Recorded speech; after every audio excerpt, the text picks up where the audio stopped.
বাঙালি সনাতন ধর্মাবলম্বীদের বড় আয়োজন দুর্গাপূজার আনুষ্ঠানিকতা চলছে। এরই মধ্যে কেন্দ্রীয় শহীদ মিনারে সম্মিলিত সংখ্যালঘু জোট মহাসমাবেশ করে।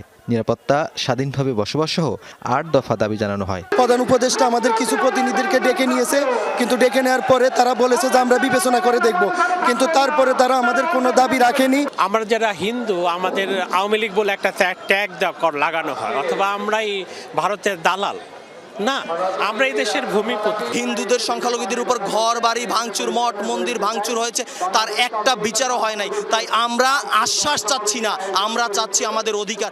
অনুষ্ঠানে সারা দেশ থেকে আসা সাধু সন্ন্যাসীরাও বক্তব্য দেন। তাদের অভিযোগ, সকল সরকারের সময় তাদের উপর নির্যাতন চালানো হয়। এ থেকে রক্ষা চান তারা।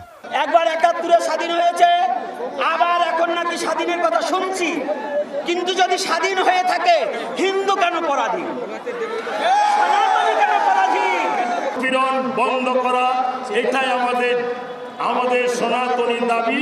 আমাদের যে হিন্দু উপদেষ্টা হলো, আজ পর্যন্ত কোনো মন্দির পরিদর্শনে যায়নি,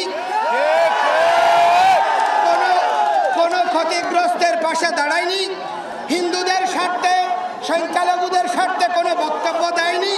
৫ আগস্ট শেখ হাসিনা সরকারের পতনের পর সংখ্যালঘুরা নিরাপত্তা চেয়ে লাগাতার আন্দোলন করছেন। প্রধান উপদেষ্টার সাথেও দেখা করেছেন তারা। তাদের অভিযোগ, এখনও যথেষ্ট নিরাপত্তা উদ্যোগ নেওয়া হয়নি। নুরনবী সরকার, যমুনা নিউজ, ঢাকা।